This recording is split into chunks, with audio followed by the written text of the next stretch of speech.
So I love making begedils at home, but I've never tried the technique of frying potatoes first before mashing them. So I wanted to give it a go today.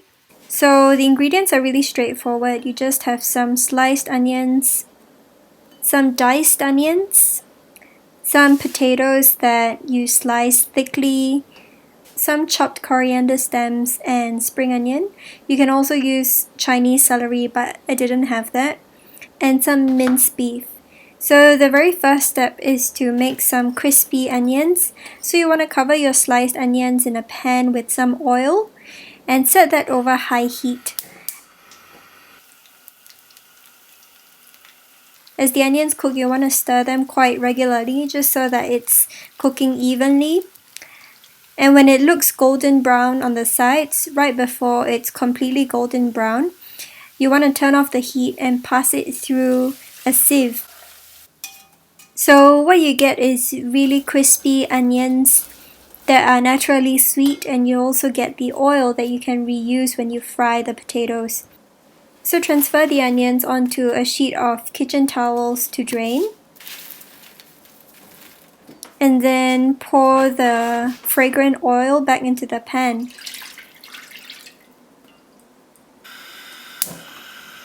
I normally test the temperature of the oil just using a wooden chopstick. And when the oil is hot, add the potatoes.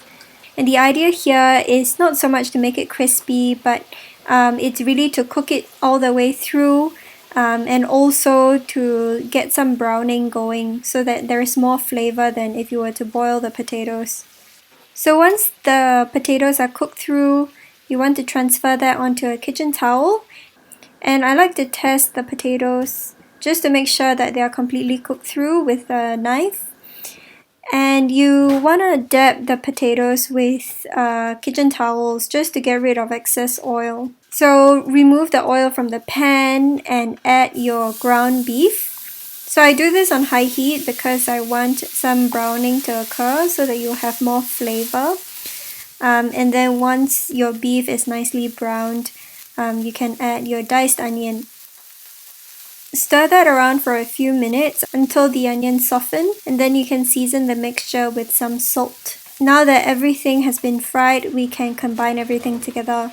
So transfer the cooked potatoes into a big bowl, and then you want to mash the potatoes up. I find potatoes cooked this way a little bit harder to mash, so I prefer using like a wooden spatula instead. You can also use a potato masher. I'm sure that will be way easier. And once it's more or less smooth, you can add your coriander and spring onions, as well as your fried onions and the beef and onion mixture. So you want to combine everything well, kind of kneading it a little bit until it holds together. And you want to season this mixture with some salt and some pepper to taste. So usually I would use white pepper, but I'm out, so I'm using black pepper instead. Form the mixture into balls, roughly the size of golf balls, and you just want to flatten it slightly so it looks more like a patty. At this point, you can put it in the fridge if you want to cook it the next day. Otherwise, you can cook it right away. So to do that, just beat up an egg or two. With the begedils, I really like to coat mine super generously with the eggs because I really like the frilly kind of eggy strands that result when you deep fry. You want to fry it until it's golden brown on both sides. So the mixture within is already cooked through, so all you're looking for is for the egg to turn golden. So transfer that onto kitchen towels just to drain and get rid of excess oil. And these begedils are really best consumed while they're hot. And I also like to prepare some Kecap manis with some chilli to go alongside it.